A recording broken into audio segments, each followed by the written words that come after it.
I was standing in the grocery store parking lot on a Tuesday afternoon, just walking my sister Nadia to her car, when I heard my name being screamed across the asphalt.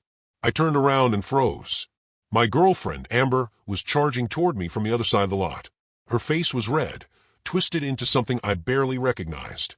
People stopped loading their groceries. A woman grabbed her child and stepped back. "Daniel!" she screamed again, louder this time.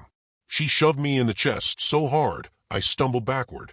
Then she pointed a shaking finger at Nadia, standing right beside me. "You think I won't kill you for this?" she shouted. I opened my mouth, but nothing came out. Then she reached into her purse. I watched her fingers close around something metal. She pulled out. It was a small pocket knife, silver and short but enough. People gasped. A man nearby grabbed his girlfriend and stepped away fast. I didn't move. I couldn't. Nadia was frozen too, eyes wide, both hands up. The air felt heavy and wrong. Then, somewhere in the distance, I heard police sirens starting up. Someone had already called. I just stood there, completely still, waiting. Before the police even arrived, Amber pulled out her phone and pointed it straight at my face. "Caught my cheating boyfriend in public," she said, voice loud and mocking. "Pathetic." She laughed. A real, actual laugh. Like this was funny to her, like making a scene in front of 30 strangers was something to be proud of. I looked around at the faces watching us. Some people had their own phones out now, too.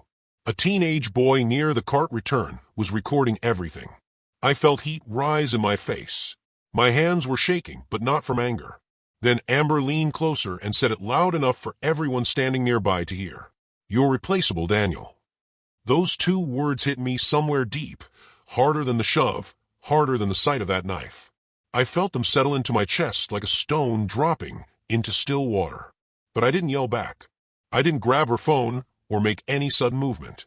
I just looked her in the eye and said quietly, "Okay." She blinked. She hadn't expected that. She thought I'd fight back, fall apart, or beg. She had no way of knowing that one single word, that quiet, calm "okay," was going to cost her everything. My name is Daniel. I was 29 years old at the time, working in IT support for a mid-sized company downtown. Nothing flashy. I fixed computers, reset passwords, ran diagnostics, and kept servers from crashing. I was good at it. Amber and I had been together for 4 years. We met at a mutual friend's barbecue when I was 25.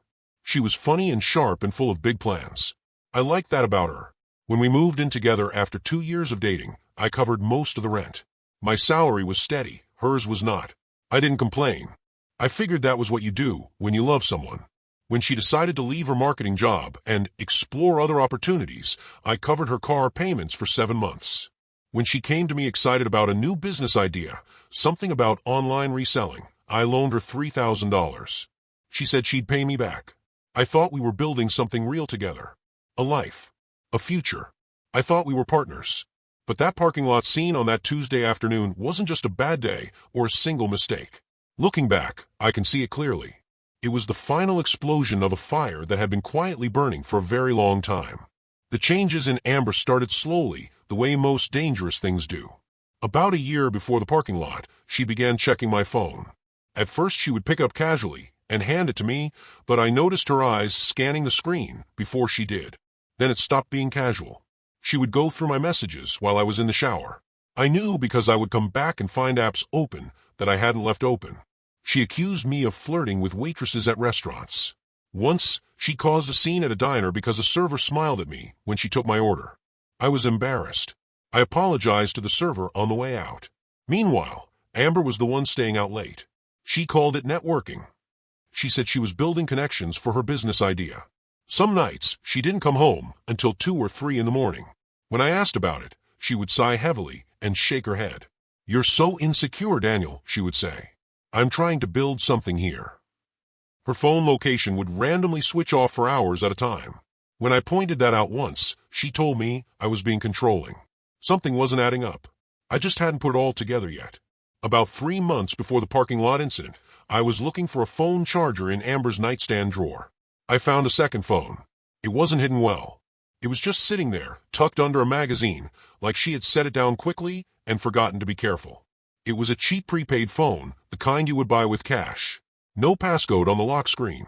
I saw the first few message previews before the screen went dark. I didn't snoop further. I put it back exactly where I found it. When she got home that evening, I brought it up. I kept my voice calm. I told her I had been looking for the charger and had found it by accident.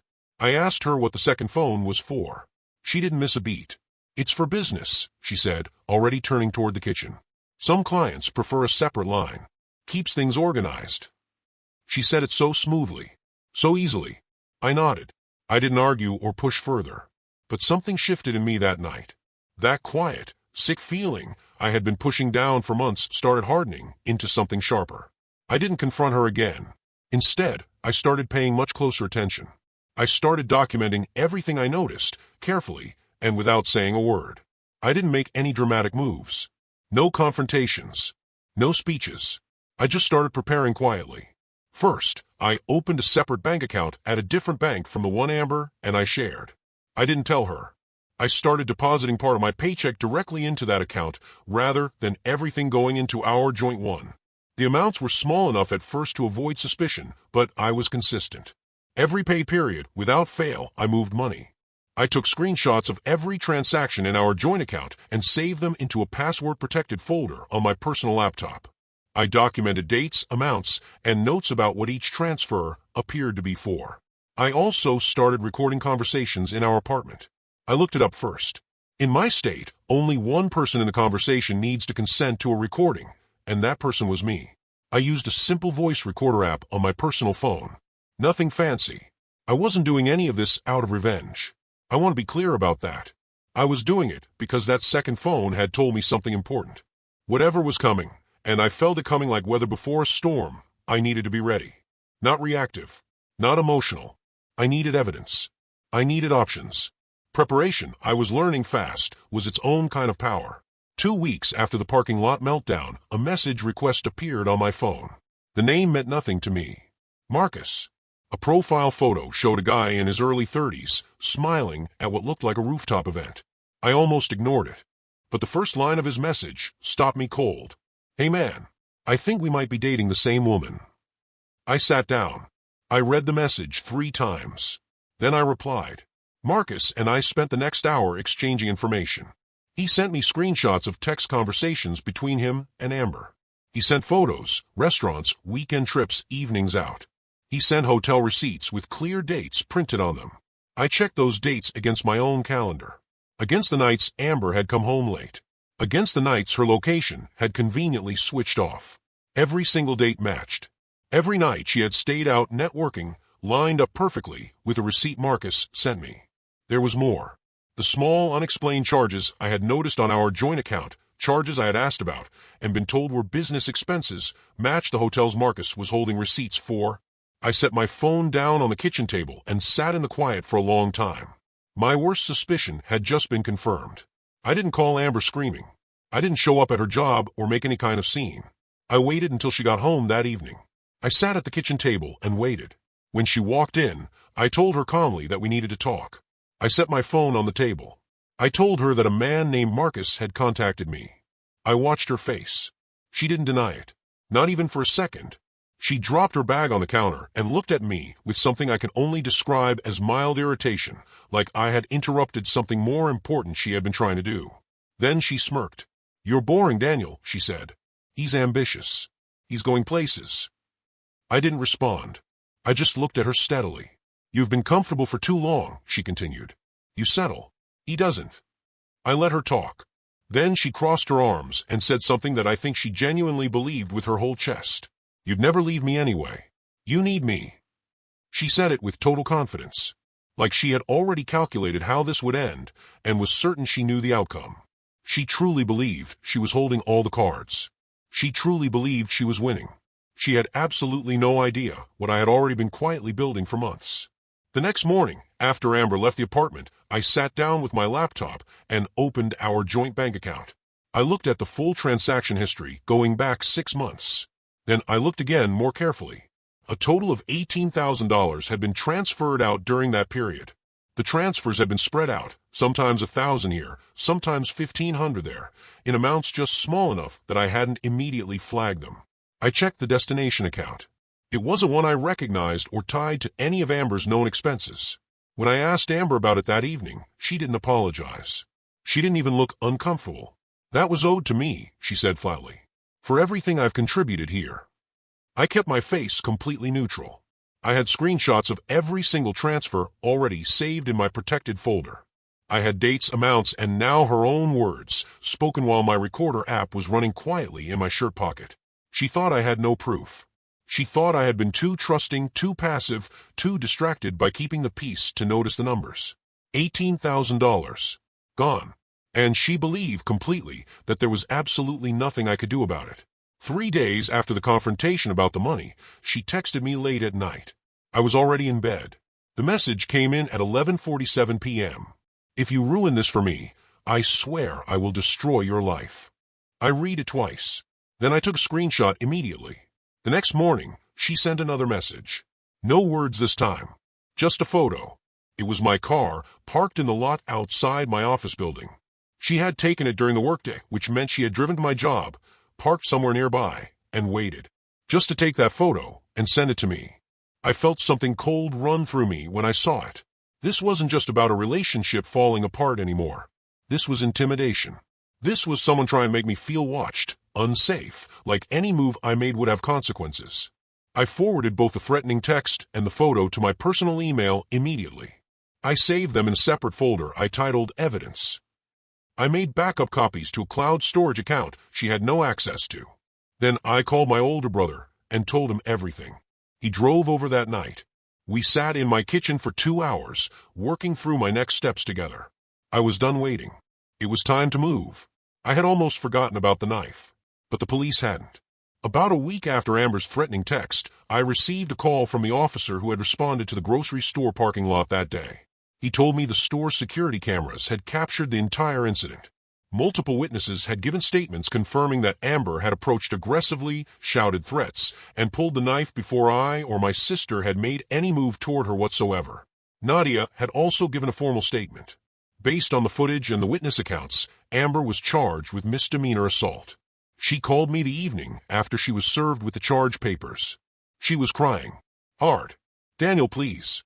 This is going to go on my record. You have to tell them to drop it. Please." I sat on the edge of my bed and listened to her cry. I thought about the parking lot, about Nadia's face when that knife came out, about Amber laughing and calling me replaceable in front of strangers. I thought about $18,000. I thought about that photo she had taken of my car outside my job at 11:47 in the morning. Then I set my phone face down on the nightstand, lay back on my pillow, and stared at the ceiling. I didn't call her back. Instead of apologizing or staying quiet while the legal process moved forward, Amber went online. She posted a long statement on her social media accounts. It was full of emotion and very careful wording. She described being in a controlling relationship with a partner who had monitored her every move and made her feel trapped and afraid. She painted herself as someone finally escaping a difficult situation. She didn't mention the knife. She didn't mention the parking lot. She didn't mention Marcus or the hotel receipts or the $18,000 that had disappeared from a joint account. Her followers responded with sympathy. Comments poured in quickly. People who had never met me were calling me dangerous and toxic based on a completely one-sided story. I watched all of it quietly. She had forgotten one important thing. I had recordings. Over the past several months, I had recorded numerous conversations in our apartment. Legal in my state, since only one party, me, needed to consent. In those recordings, she confirmed taking the money, made the threats about destroying my life, and laughed about the parking lot incident like it was entertaining. Every post she made online would eventually be measured against those recordings. She was unknowingly building a case against herself. After the assault charge was filed, Marcus reached out to me again.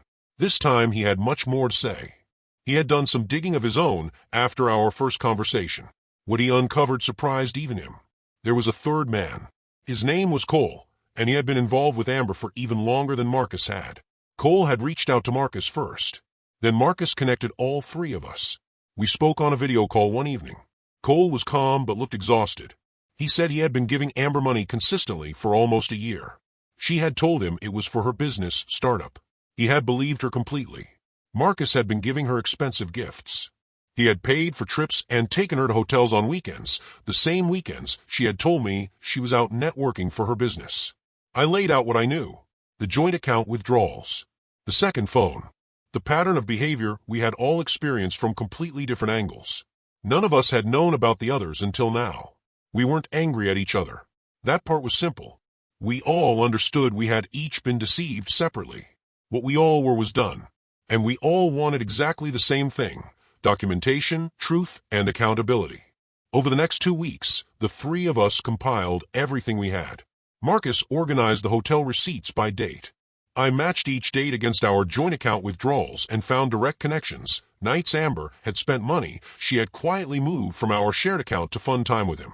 Cole provided bank records showing transfers he had made to Amber over the past year, along with screenshots of the messages she had used to request each payment, always framed as an urgent business need. I added my own documentation: transaction screenshots, recordings, the threatening text, the photo taken outside my office, the parking lot incident police report. When we laid it all out together in a shared document, the pattern was undeniable. This wasn't simply about cheating. The cheating almost felt secondary by this point. What we were looking at was a deliberate and consistent pattern of financial exploitation. Amber had been moving between 3 men at the same time, extracting money from each of us under different pretexts, and keeping us separated and suspicious of ourselves rather than of her. She had counted on each of us being too embarrassed or too uncertain to look too closely. She had counted on us never comparing notes. That single assumption was her biggest mistake. I had been putting off the lawyer step because I wasn't entirely sure how serious the situation had become. After the video call with Marcus and Cole, I was sure. I found a civil attorney who handled financial dispute cases and scheduled a consultation.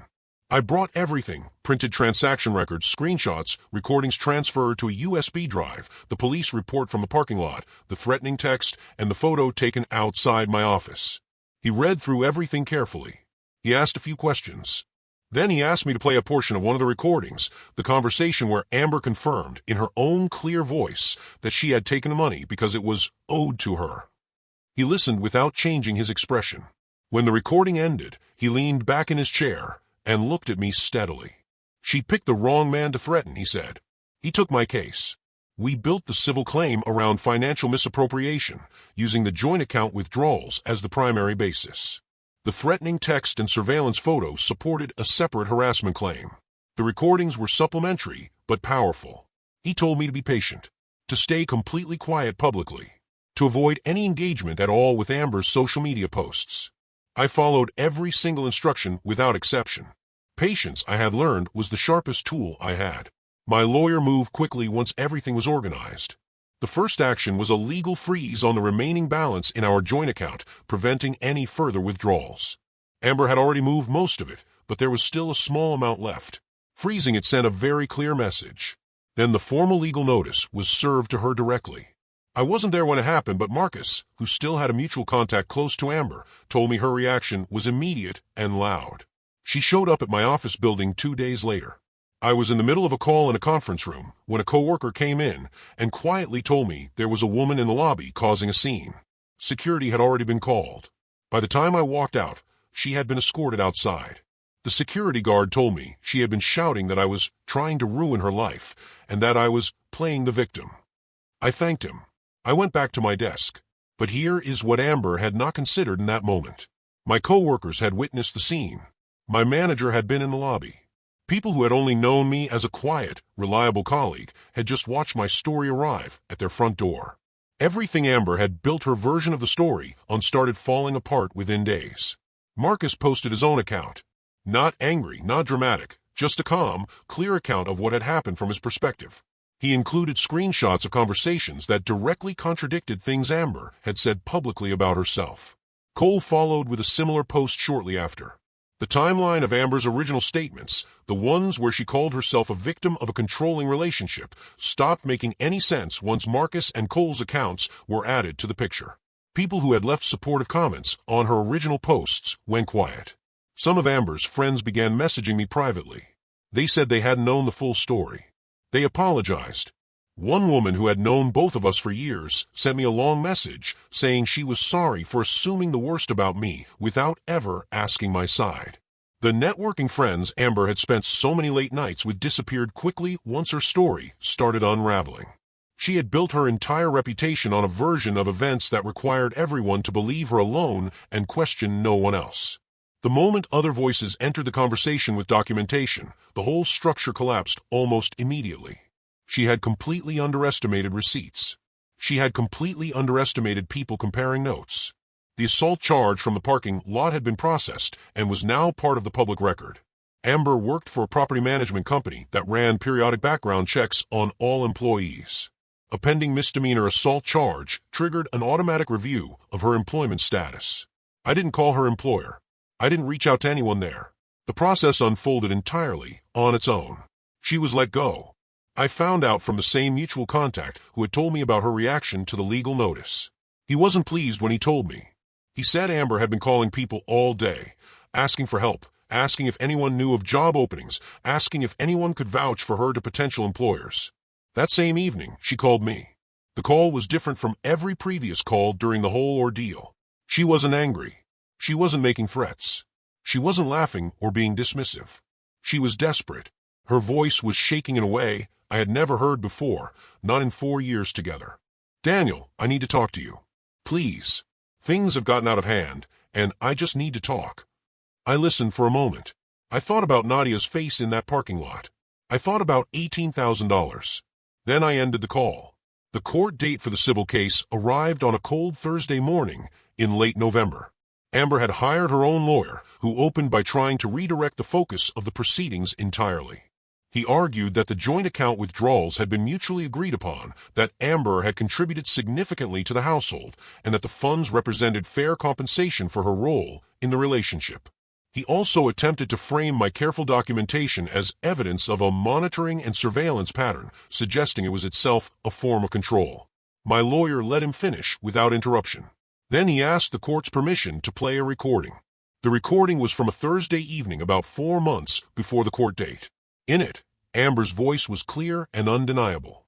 She confirmed she had moved the money herself. She did not describe it as any kind of mutual agreement. She described it in her own words as something she had decided to do on her own. She also referenced the threatening text in that same recording. Not with regret. Casually, the judge's expression changed. It wasn't a dramatic shift, just a small stillness that moved through her face. After both sides had presented, the judge granted the restraining order and ruled in favor of repayment. Amber sat very still at her table and said nothing. The court ordered Amber to repay the misused funds in structured installments. The total amount, adjusted for legal fees and documented financial harm, came to just over $16,000. The repayment schedule was binding and court-documented, meaning any failure to comply would trigger additional legal consequences automatically. Her lawyer had tried, right up until the ruling was read aloud, to negotiate the amount down significantly. The judge didn't move. After the ruling, I stood outside the courthouse with my brother, who had come with me for support. The morning had turned colder. We stood on the front steps and didn't say much for a while. I thought about the person I had been 4 years earlier at that barbecue. How hopeful everything had seemed. Marcus and Cole had both submitted written statements supporting my case. Their documentation was formally part of the court record. As for Amber's ambitious boyfriend, the one she had told me was going places, the one she had chosen over boring Daniel, he was gone.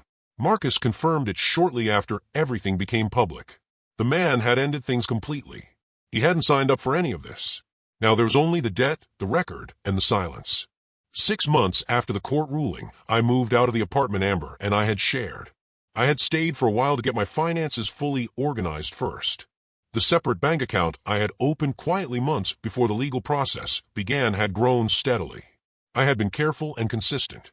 The money I had protected by opening that account became the foundation of something new. I had been doing IT work for years, and during the quieter months of the whole ordeal, I had been studying for additional cybersecurity certifications on the side. I passed both exams on my first attempt. Those certifications opened doors I had not expected to open so quickly. I picked up my first cybersecurity consulting client through a former coworker who had heard me talk about the field. The work was part-time at first. Then a second client came. Then a third. I found a small apartment on the other side of the city. Bright windows. A neighborhood I had always liked. I signed the lease on a Monday morning and felt something I hadn't felt in a very long time. Calm. Not the anxious, careful calm of someone holding things together through willpower. Real calm. Quiet and solid. Like finally putting down something very heavy that I hadn't fully realized I'd been carrying. 1 year after the parking lot, I barely recognized my own life, and I mean that in the best possible way. The cybersecurity consulting was growing faster than I had expected. I had 7 regular clients by the end of that year and had begun the formal process of registering my business. My income had nearly doubled from what it had been during the relationship. I found a therapist 4 months after moving into the new apartment.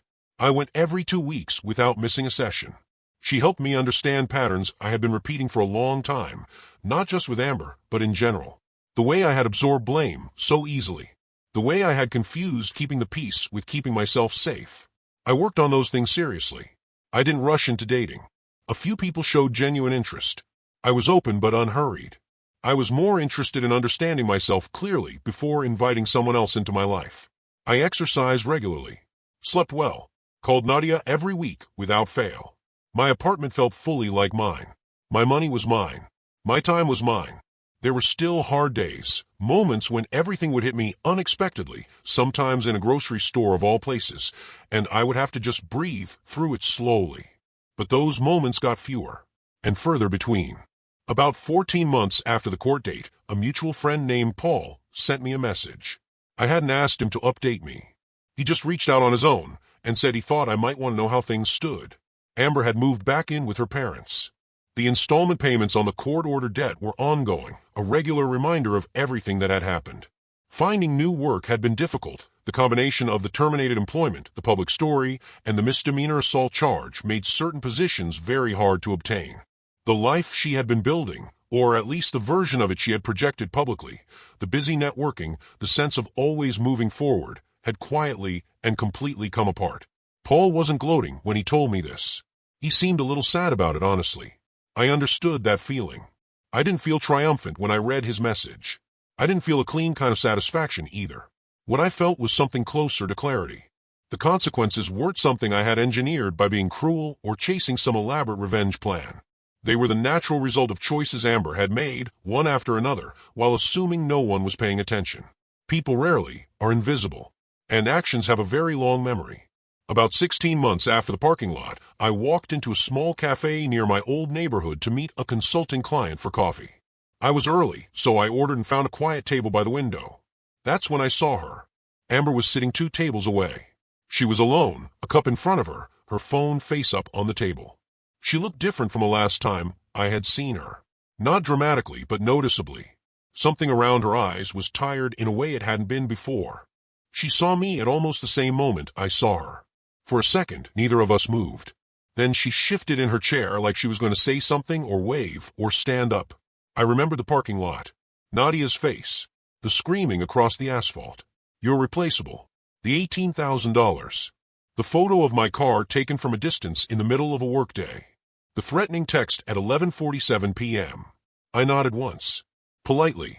Then I turned back to the window and waited calmly for my client. I didn't look back at her table. And for the first time since any of this had begun, since the second phone in the drawer, since the accusations, since the screaming across that parking lot, I felt completely free. She looked small. That is the only word that fits. Small. Looking back on everything now, I have had a lot of time to think about where it all went wrong. Not for me. I mean for her. The cheating was a choice. The stolen money was a choice. The threats were choices, made one at a time, with full awareness. But the biggest mistake Amber made wasn't any of those individual things. The biggest mistake she made was a belief. She believed that because I was calm, I was weak. She believed that because I didn't yell or break things or make dramatic scenes, I wasn't paying close attention. She believed that because I kept the peace on the surface, I had no real foundation underneath it. She mistook patience for passivity. She mistook silence for surrender. She built her entire strategy on that single wrong assumption, and that assumption was the thing that undid her completely. I've thought about what I would say to someone going through something similar, maybe smaller, maybe larger, but carrying that same sick feeling of watching something fall apart while still trying to hold it together with both hands. This is what I would say. Document everything. Protect yourself quietly and consistently. Build something real with whatever you have left. Because the best response to someone who tries to reduce you to nothing isn't to fight them loudly. It's to build something so solid, So undeniable, so completely yours that no one, not even the person who once called you replaceable, can ever touch it. That is exactly where I live now.